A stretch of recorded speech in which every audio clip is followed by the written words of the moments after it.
अस्सलामु अलैकुम नाज़रीन, बिस्मिल्लाहिर्रहमानिर्रहीम। हारून रशीद के नौजवान बेटे का अजीब सबक खामोश वाक़या। हारून रशीद का एक बेटा था जिसकी उम्र तकरीबन 16 साल की थी। वो बहुत कसरत से ज़ाहिदों और बुजुर्गों की मजलिस में रहा करता था। अक्सर कब्रिस्तान चला जाता, वहाँ जाकर कहता कि तुम लोग हमसे पहले दुनिया में मौजूद थे, दुनिया के मालिक थे, लेकिन इस दुनिया ने तुम्हें इजाजत ना दी, हत्ता कि तुम कब्रों में पहुँच गए। काश मुझे किसी तरह खबर होती कि तुम पर क्या गुजर रही है, तुमसे क्या क्या सवाल और जवाब हुए।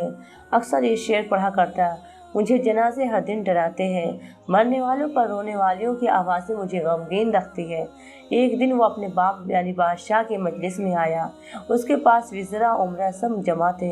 लड़के के बदन पे एक कपड़ा मामूली और सर पर एक लुंगी बंधी हुई थी। अरकान सल्तनत आपस में कहने लगे कि इस पागल लड़के की हरकतों ने अमीरुल मोमिनीन को दूसरे बादशाहों की निगाह में जलील कर दिया है। अगर अमीरुल मोमिनीन इसको तंबीह कर दे तो शायद ये अपनी इस हालत से बाज आ जाए। अमीरुल मोमिनीन ने ये बात सुनकर उससे कहा कि बेटा, तूने मुझे लोगों की निगाह में जलील कर रखा है। ये बात सुनकर बाप को तो कोई जवाब नहीं दिया, लेकिन एक परिंदा वहाँ बैठा था। उसको कहा कि उस जात के वास्ते कि जिसने तुझे पैदा किया, तू मेरे हाथ पर आकर बैठ जा। वो परिंदा वहाँ से उड़कर उसके हाथ पर आकर बैठ गया। फिर कहा कि अब अपनी जगह चला जा। वो हाथ पर से उड़कर अपनी जगह चला गया। उसके बाद उसने अर्ज किया कि अब्बा जान, असल में आप दुनिया से जो मोहब्बत कर रहे हैं उसने मुझे रुस्वा कर रखा है। अब मैंने ये इरादा कर लिया कि आपसे जुदाई इख्तियार कर लो। ये कहकर वहाँ से चल दिया और एक कुरान शरीफ सिर्फ अपने साथ ले लिया। चलते हुए माँ ने एक बहुत कीमती अंगूठी भी उसको दे दी कि एहतियाज के वक्त उसको फरोख्त करके काम में लाए। वो यहाँ से चलकर बसरा पहुँच गया और मजदूरों में काम करने लगा। हफ्ता में सिर्फ एक दिन हफ्ते की मजदूरी करता और 8 दिन तक उस मजदूरी के पैसे खर्च करता। 8वें दिन फिर हफ्ता को मजदूरी कर लेता। 1 दिरहम और 1 दानिक यानी दिरहम का छठा हिस्सा मजदूरी लेता, इससे कम या ज्यादा ना लेता। 1 दानिक रोजाना खर्च करता। अब वो आमिर बसरी रहमतुल्लाह अलैह कहते हैं कि मेरी एक दीवार गिर गई थी, उसको बनवाने के लिए मैं किसी मामार की तलाश में निकला। इसने बताया होगा कि ये शख्स भी तामीर का काम करता है। मैंने देखा कि निहायत खूबसूरत लड़का बैठा है, एक जम्बिल पास रखी है और कुरान शरीफ देखकर पढ़ रहा है। मैंने उससे पूछा कि लड़की मजदूरी करोगे? कहने लगा क्यों नहीं करेंगे, मजदूरी के लिए तो पैदा ही हुए हैं। आप बताएं क्या खिदमत मुझसे लेनी है? मैंने कहा गारे मिट्टी का काम कर लेना है। उसने कहा कि 1 दिरहम और 1 दानिक मजदूरी होगी। नमाज के वक्त में काम नहीं करूँगा, मुझे नमाज के लिए जाना होगा। मैंने उसकी दोनों शर्तें कबूल कर ली, उसको लाकर काम पर लगा दिया। मगरिब के वक्त जब मैंने देखा तो उसने 10 आदमियों के बकदर काम किया। मैंने उसको मजदूरी में 2 दिरहम दिए। उसने शर्त से ज्यादा लेने से इनकार कर दिया और 1 दिरहम और 1 दानिक लेकर चला गया। दूसरे दिन फिर उसकी तलाश में निकला, वो मुझे कहीं ना मिला। मैंने लोगों से तहकीक किया कि ऐसी ऐसी सूरत का एक लड़का मजदूरी करता है, किसी को मालूम है कि वो कहाँ मिलेगा? लोगों ने बताया कि वो सिर्फ हफ्ता के दिन मजदूरी करता है, इससे पहले तुम्हें कहीं नहीं मिलेगा। मुझे उसके काम को देखकर ऐसी रग़बत हुई कि मैंने 8 दिन तक तामीर बंद कर दी और हफ्ता के दिन उसकी तलाश में निकला। इसी तरह बैठा हुआ कुरान शरीफ पढ़ता हुआ मिला। मैंने सलाम किया, मजदूरी करने को पूछा। उसने वही पहली दोनों शर्तें बयान, मैंने मंजूर कर ली। वो मेरे साथ आकर काम में लग गया। मुझे उस पर हैरत हो रही थी कि पिछले हफ्ता के दिन उसने अकेले 10 आदमियों का काम किस तरह से कर लिया। इसीलिए मैंने इसी तरह छुपकर कि वो मुझे न देखे उसके काम करने का तरीका देखा तो ये मंजर देखा कि वो हाथ में गारा लेकर दीवार पर डालता है और पत्थर अपने आप ही एक दूसरे से जुड़ते चले जाते हैं। मुझे यकीन हो गया कि ये कोई अल्लाह का वली है और अल्लाह के औलिया की गैब से मदद होती है। जब शाम हुई तो मैंने उसको 3 दिरहम देना चाहा, लेकिन उसने इनकार कर दिया कि मैं इतने दिरहम का क्या करूँगा और 1 दिरहम और 1 दानिक लेकर चला गया। मैंने 1 हफ्ता फिर इंतजार किया और तीसरे हफ्ता को मैं फिर उसकी तलाश में निकला, मगर वो मुझे ना मिला। मैंने लोगों से तहकीक किया तो एक शख्स ने बताया कि वो 3 दिन से बीमार है, खुला वीराना जंगल में पड़ा है। मैंने एक शख्स को उजरत देकर इस पर राजी किया कि वो मुझे इस जंगल में पहुंचा दे। वो मुझे साथ लेकर उस जंगल वीरान में पहुंचा तो मैंने देखा कि वो बेहोश पड़ा है, आधी ईंट का टुकड़ा सर के नीचे रखा हुआ है। मैंने उसको सलाम किया, उसने जवाब ना दिया। मैंने दूसरी मरतबा सलाम किया तो उसने आँख खोली और मुझे पहचान लिया। मैंने जल्दी से उसका सर ईंट पर से उठाकर अपनी गोद में रख लिया। उसने सर हटा लिया और कहा, मेरे दोस्त, दुनिया की नेमतों से धोखा में न पड़। उम्र खत्म होती जा रही है, नेमतें सब खत्म हो जाएंगी। जब तू कोई जनाजा लेकर कब्रिस्तान में जाए तो ये सोचता रहा कर कि तेरा भी एक दिन इसी तरह जनाजा उठाया जाएगा। उसके बाद उसने मुझसे कहा कि अबू आमिर, जब मेरी रूह निकल जाए तो मुझे नहला कर मेरे इसी कपड़े में मुझे कफन दे देना। मैंने कहा, मेरे महबूब, इसमें क्या हर्ज है कि मैं तेरे कफन के लिए नए कपड़े ले आऊं। उसने जवाब दिया कि नए कपड़ों के लिए जिंदा लोग ज्यादा मुस्तहिक है। ये जवाब हज़रत अबू बकर सिद्दीक रज़ियल्लाहु अन्हु का जवाब है। उन्होंने भी अपने विसाल के वक्त यही फरमाइश की थी कि मेरी इन्हीं चादरों में कफन दे देना, और जब उनसे नए कपड़े की इजाजत चाही गई तो उन्होंने यही जवाब दिया था।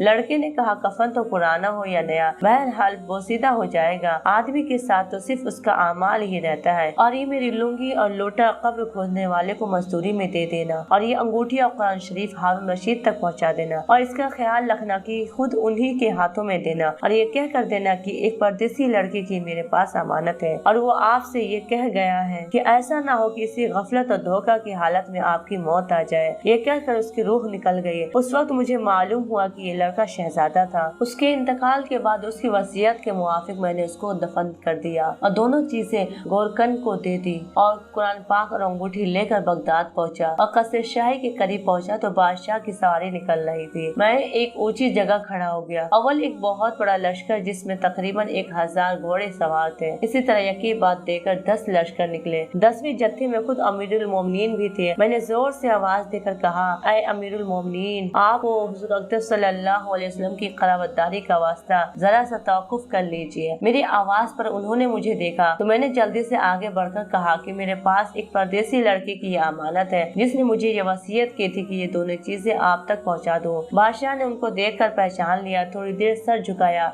उनकी आंखों में आंसू जारी हो गए। एक दरबान से कहा कि इस आदमी को अपने पास रखो, जब मैं वापसी पर बुलाऊं तो मेरे पास पहुंचा देना। जब हारून रशीद बाहर से मकान पर वापसी पर पहुंचे तो महल के पर्दे गिरवा कर दरबान से फरमाया, उस शख्स को बुला कर लाओ, अगरचे वो मेरा गम ताज़ा ही करेगा। दरबान मेरे पास आया और कहने लगा कि अमीरुल मोमिनीन ने बुलाया है। इसका ख्याल रखना कि अमीर पर सदमा का बहुत असर है। अगर तुम 10 बातें करना चाहते हो तो 5 ही पर इत्तेफा करना। ये कहकर वो मुझे अमीर के पास ले गया। उस वक्त अमीर बिल्कुल तन्हा बैठे थे। मुझसे फरमाया कि मेरे करीब आ जाओ। मैं करीब जाकर बैठ गया। कहने लगे, तुम मेरे इस बेटे को जानते हो? मैंने कहा, जी हाँ जानता हूँ। कहने लगे, वो क्या काम करता था? मैंने कहा, गारे मिट्टी की मजदूरी करते थे। कहने लगे, तुमने भी मजदूरी पर कोई काम इससे करवाया था? मैंने कहा, कराया है। कहने लगे कि तुमको इसका ख्याल ना आया कि उसकी नबी अकरम सल्लल्लाहु अलैहि वसल्लम से क़राबत थी, कि ये हुज़ूर अक़दस सल्लल्लाहु अलैहि वसल्लम के चचा हजरत अब्बास रज़ियल्लाहु अन्हु के औलाद में है। मैंने कहा, अमीरुल मोमिनीन, पहले अल्लाह जल्ल शानु से माज़रत चाहता हूँ, उसके बाद आपसे उज़्र ख्वाह हूँ। मुझे उस वक्त इसका इल्म ही ना था कि ये कौन है। मुझे उनके इंतकाल के वक्त उनका हाल मालूम हुआ। कहने लगे कि तुमने अपने हाथ से उसको गुस्ल दिया? मैंने कहा, जी हाँ। कहने लगे, अपना हाथ लाओ। मेरा हाथ लेकर अपने सीने पर रख दिया और चंद शेर पढ़े जिनका तर्जुमा ये है, ऐ वो मुसाफिर जिस पर मेरा दिल पिघल रहा है, मेरी आंखें उस पर आंसू बहा रही है।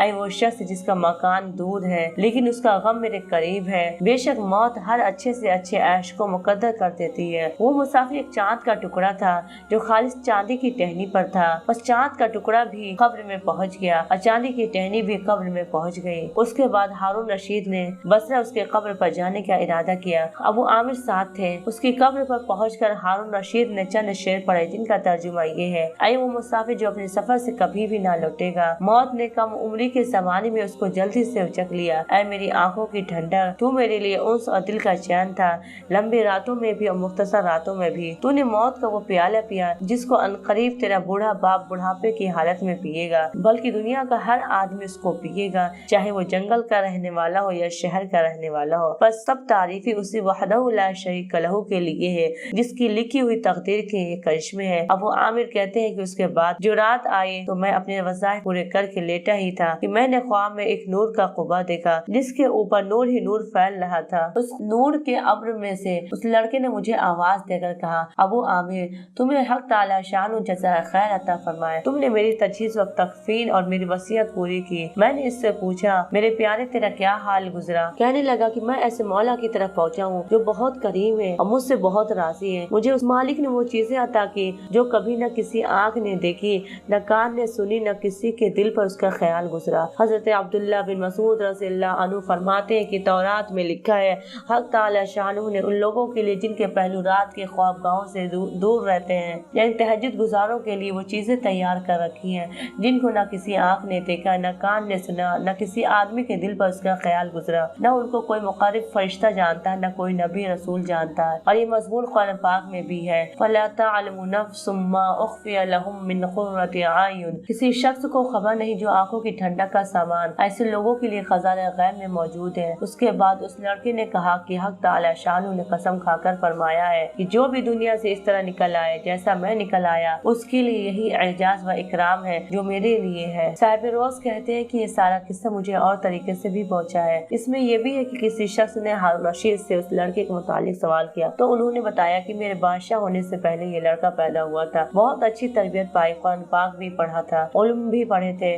जब मैं बादशाह बन गया तो ये मुझे छोड़कर चला गया, मेरी दुनिया से उसने कोई राहत न पाई। चलते वक्त मैंने ही उसकी माँ से कहा था कि उसको ये अंगूठी दे दे। इस अंगूठी का याकूत बहुत ज्यादा कीमती था, मगर उसको भी वो काम में न लाया, मरते वक्त वापस कर गया। ये लड़का अपनी वालदा का बड़ा फर्माबरदार था। वैसे तो ये तमाम वाकया ही सबक आमोज और इबरत का मुरक्का है, मगर इस वाकया से चंद सबक आमोज बातें जो नाचीज के जहन में आई पेश करता हूँ। पहली बात, शहजादे को अल्लाह ताला ने बड़ी इनामात से नवाजा था।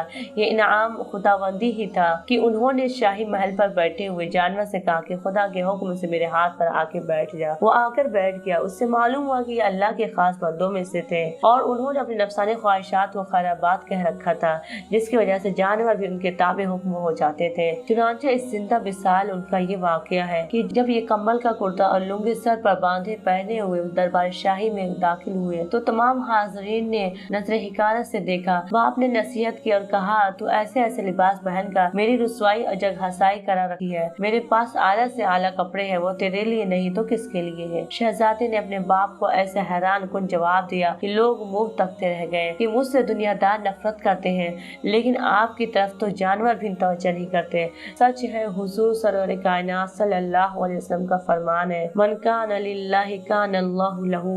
जो अल्लाह का हो जाता अल्लाह उसका हो जाता है। इसीलिए समझदार इंसान वो है जो दुनिया की चंद रोजा जिंदगी में फंसकर आखिरत को ना भुलाए। इस वाकया में हमारे लिए बड़ा सबक ये है कि इंसान को अल्लाह ताला से ताल्लुक रखना चाहिए और ये ख्याल ना करना चाहिए कि दुनिया वाले अच्छा कहते हैं या बुरा। दूसरी बात यही वजह है कि उन्होंने दुनिया की बादशाहत को लात मारकर बातनी हुकूमत इख्तियार फरमाई और मेहनत व मजदूरी करके गुजर बसर करने को तरजीह दी, जैसा कि अबू आमिर बसरी ने इनका वाकया तफसील से बयान फरमाया है। इस वाकये में कई बातें सबक आमोज है। अबू आमिर ने पूछा, क्या आप मजदूरी करेंगे? तो उन्होंने कितना दानिशमंदाना जवाब दिया, हम तो काम करने के लिए ही पैदा हुए हैं, यानी अल्लाह ने बेकार पैदा नहीं फरमाया। ये नहीं कि हम आदमी दूसरे पर बोझ बन जाए, बल्कि दूसरे का बोझ हल्का करें। चुनांचे उन्होंने दो शर्तों पर अबू आमिर से मजदूरी करने का तय किया। पहली शर्त, नमाज के वक्त काम छोड़कर चला जाऊंगा। दूसरी शर्त, तयशुदा मजदूरी से कम लूंगा न सादा। इन दोनों शर्तों पर मुसलमान गौर करें। कितने मुसलमान हैं जो वक्त पर नमाज पढ़ते हैं, फिर मजदूरी पेशा हजरात गौर करें कि नमाज पढ़ना तो बहुत बड़ी बात है, नमाज के तस्वुर से जहन ही खाली है। कब अल्लाह के बंदे ऐसे होते हैं जो नमाज का ख्याल रखते हैं। रहा मजदूरी का मसला, तो वो भी ऐसा हो गया कि सुनकर आदमी के होश व हवास गुम हो जाए और मुंह से जो चाह मजदूरी मांग लेते हैं। हैरानी होती है कि दुनिया कहां से कहां पहुंच गई है। यही वजह है कि इतने कमाने के बावजूद भी मजदूर परेशान रहता है और कमाई में बेबरकती के शिकवे शिकायत करते हैं। एक ये शहजादे थे कि अबू आमिर ने उनके काम से खुश होकर मजदूरी ज्यादा देनी चाहिए तो ये कहकर लेने से इनकार कर दिया, मैं क्या करूँगा। फिर हफ्ता में सिर्फ एक दिन काम किया करते थे और 6 दिन याद खुदा में सर्फ किया करते थे। आज की दुनिया में ऐसी मिसाल तलाश से भी शायद ही मिल सके। काश मुसलमान पक्के नमाजी बन जाए, सच बोलने को अपना शेवा बनाए और खुदा की याद से गाफिल न हो, दयानत अमानत से काम करे ताकि बरकत और अमन व सुकून से जिंदगी गुजरे। तीसरी बात, शहजादे सकरात मौत में मुब्तला है। ऐसी हालत में अबू आमिर मिजाज पुरसी के लिए जाते हैं तो देखते हैं कि एक कच्ची ईंट पर उनका सर रखा हुआ है, वह तकिया के बजाय सरहानी ईंट रखी हुई है। अबू आमिर ने उनका सर अपनी रान पर रखा तो आंख खोलकर मनाफ कर दिया और कहा, मेरा सर ईंट पर ही रख दो। इस हालत में अबू आमिर को ऐसी ज़िरे नसीहत की कि अगर मुसलमान इसको पेश नजर रखे, कभी दुनिया में दिल न लगाए और याद खुदा से गाफिल न हो। नसीहत में फरमाया, ऐ मेरे दोस्त, दुनिया की लज्जतों को देख कर धोखा न खाना, क्योंकि ये उम्र एक दिन खत्म हो जानी है। दुनिया की नेमतें यही रह जाएंगी। फिर फरमाया, जब तू किसी जनाजे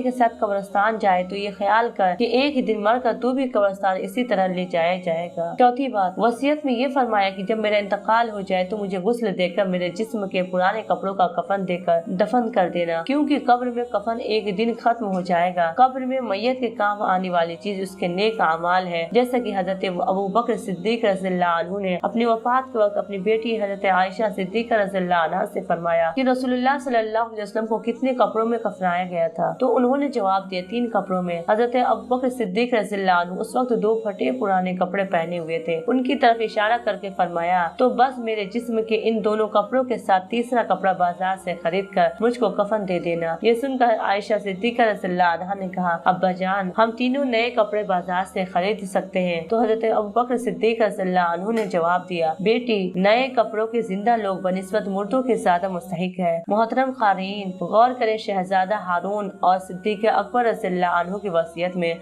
कितनी ममासलत है। अल्लाह वालों के काम रज़ाए मौला के लिए होते हैं। इस वाक़या में समझदार आदमी के लिए बड़ी सबक आमोज बातें हैं। अगर आपको मेरी वीडियो पसंद आए तो चैनल को सब्सक्राइब और वीडियो को लाइक जरूर करें।